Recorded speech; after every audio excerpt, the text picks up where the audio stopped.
I wasn't really feeling that dark color.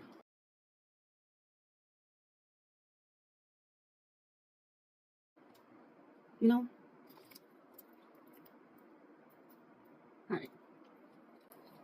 Okay. They say wear the wig, don't let the wig wear you. This thing is wearing me. So I'm here on video recreating a moment from last night in which I wore something a little like this outside. What I didn't have yesterday was this. These are very important. I just want to make mention, make note. These are very important to a world that I call poetry and or open mic. Okay. So I am very, I am moved to make this video because poetry moves me.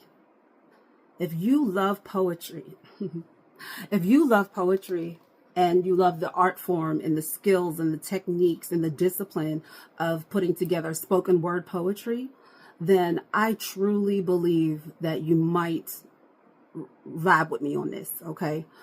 Last night I went to a poetry slam, and sometimes I say things like, poetry is not a game, you know? Life is not a game and life is just a game. But poetry is not a game, but a slam is a game. So a slam is when you turn poetry into a game, and games are fun, you know, and there's prizes and there's levels. And there's also this other thing with games where there's rules. There are rules to games. Well, I would say the best games have rules. The most fun games have rules. So a fun way to do poetry where, you know, where you can win and go up levels and rounds and things is poetry slam. So I remember the year was 2012, maybe, and I hosted Slamrotica. That was a day. There's a peace loving, beauty, art, Zen side of me, and then there's this Kendike warrior queen that's a part of who I am, including my title. And I am also an Aries, so this is game, this competition. Even in the world of spoken word poetry, there is a game and a competition when it comes to slam. Slam is taken differently in different cities. I definitely know that. And in different audiences, because slam is a game and a game has rules and equipment. As I consider playing a game when it comes to my poetry, which is not a game, that's like my first point is that my poetry is not a game. Okay. My poetry is not for fun. It's not for fluff. It's not to enjoy. It's to explore and to dig and to discover and to enlighten. That is the use of my poetry. That is the assignment I've been given. Do I play? Yes, but I play a game, and a game has rules and equipment. And if you make poetry into a game, there needs to be rules and equipment. Most games keep score. Most fun games, most fair games keep score. So I noticed there was a game involving poetry that did not necessarily keep score, nor use too much order when it came to a lot of things are like arbitrary and surprise, you know. So there are some games of poetry where you go in and there's order and there's rules and they explain them and they're actually printed out. Sometimes they print them out, sometimes they're memorized, but there's numbers involved when it comes to either time or when it comes to score, like points, a point system. In a lot of games of poetry, there's a point system involved. And I believe everyone can play the game however they choose, and you are allowed to invite anybody into your game, okay? Your game can be your game, right? It's your game. You get to make up the rules. This is Pittsburgh. Pittsburgh, who you gonna tell the rules are? The rules are what we say they are when they are. Okay.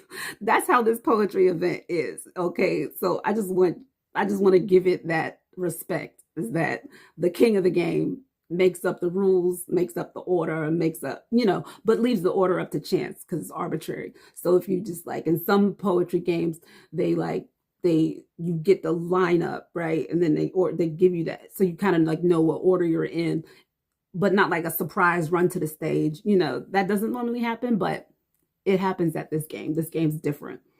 So now this game, when it first came out this slam, when it first came out last year, I did not attend, and I was worried about the judging because I practice, I rehearse, I go in, okay, on my work, and I really am like, is it going to be judged like a real slam, like across the nation slam? Not quite. It's like a whole different setup. I get it. So I didn't go. And then I was asked to judge, and I was like, oh, I can judge. And so I gave some feedback during the judging, and that was welcome. I was like, okay, this is nice. We get a little talk back session. It was really cool. And then I said, I'll participate. Let me just go to a slam. So I went to a slam. Then I participated. And then during that participation, because of the way the scoring was counted or judged, we just decided to split the first place prize using judgment, because we make up the rules, we do what we want. So that's what worked out, peace in the moment. And so then the next slam came, and it was the All-Star Slam, and I ended up winning that one. And it was based upon the audience participation. So the audience participates at the level that they believe in the work that you just gave. Okay. So I felt like maybe it was just my night, those nights, I'm doing my best to live a life that might be encouraged and infused by a winning of a slam. Okay. I'm doing my best to keep my head above water every day. I'm doing my best. And sometimes when I don't do my best, I still get some grace. So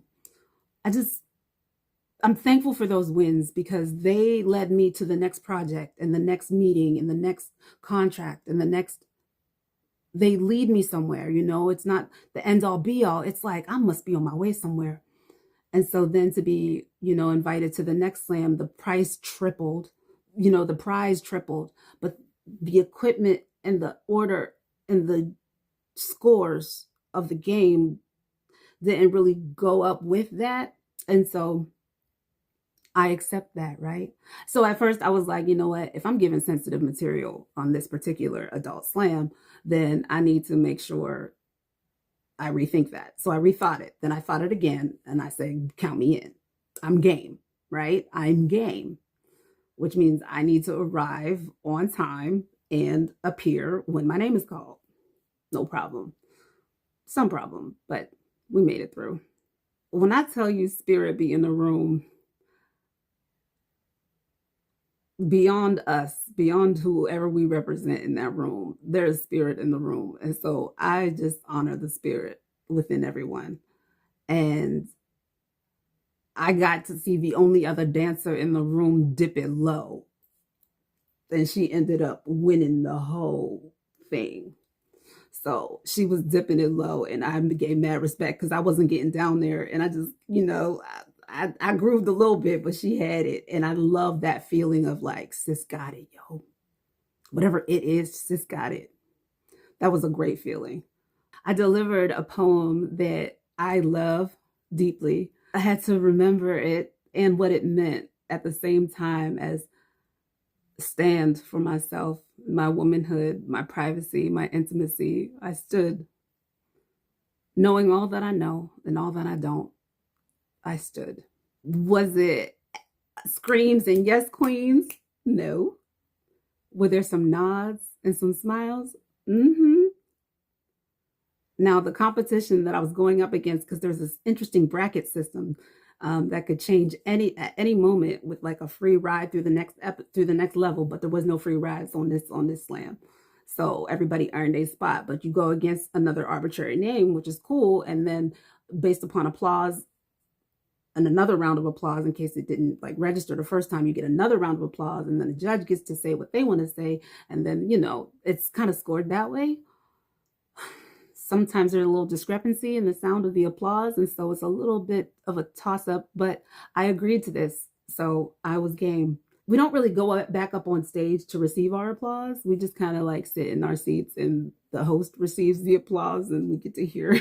It's an interesting, man. I'm being kind because we deserve kindness.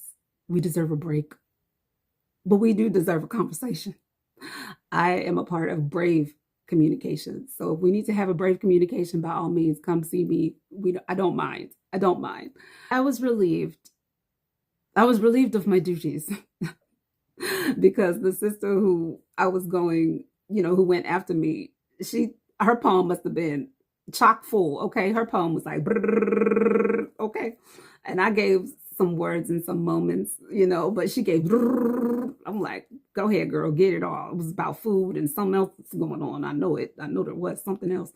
But yeah, there was like an inner peace, and I knew my job was done. I knew my social timer had run up, and I needed to, go on ahead now. I'm being vague, I'm being kind, I'm being honest, because I don't get in my feelings about winning money or not winning money. I would love to be heard and received, and I was. I was heard. I was received. A little judged, but I don't feel it. Honestly, we were all there to listen last night. Our intimate realities being shared across the stage is radical in today's world. The room was packed. There's a humility that we all have and an honesty that we all have when we're listening to adult content. And I really respect everyone who shared honestly, and just, we don't know what part of our reality is going to come out on that page or come out on that stage. So I had this rainbow shawl on and it covered up my whole outfit because I was just feeling vulnerable and and shiny at the same time. I was wearing this. This was just what it was. But, I just recreated it for this moment, for this video, because I honor you. I honor all the poets. We have come so far. I got mad respect for Pittsburgh. I think that poetry events are one of the most heartfelt, beautiful places to be. Everyone opens up in their own private way, Perspectives are given, maybe some patience, maybe some laughs. That's why I do it. That's why I go. It's an opportunity to preach. It's an opportunity to share and to smile and to breathe. Why don't I just host my own? Why don't you just do your own thing and don't talk about nobody else's stuff, because you can't, if you ain't got a better idea, then don't. I've already done it. I've done it several times. I suggest, some renovation of things that really help the experience, because the artists, nobody wants to go up on stage and their microphone not work in the middle of their bar. Nobody wants to go, and feel as if, everything they just did was, they're poets at different levels. So I know if I go up on that stage and I get a couple minutes, I am good, but some people, it really affects everybody differently. And I thought that maybe if there was like a system for, for judging and stuff, it would be really intricate, because that money is life-changing, but it's also set up this way in Pittsburgh. You don't like it, don't go. So I'm not saying this to say I don't like it. I'm not saying this to say anything. I'm saying it to say it means a lot to me to be there, to show up and to speak truths and the naked truths. And it meant a lot to me as a woman to say the piece that I said last night. If you would like to hear that piece, we shall see.